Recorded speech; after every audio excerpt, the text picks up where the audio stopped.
প্রিয় দর্শক, এটা হচ্ছে আমাদের গ্রামের রাস্তা। সপ্তাহে 2 দিন এই রাস্তা দিয়ে মাল নিয়ে যেতে হয়।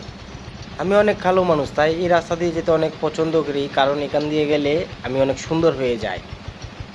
এত পরিমাণ ধুলাবালু যে আর মেকআপ করা লাগে না, মেকআপ ছাড়া এখানে সুন্দর হওয়া যায়। দেখেন আমাদের গ্রামের রাস্তাগুলোর অবস্থা।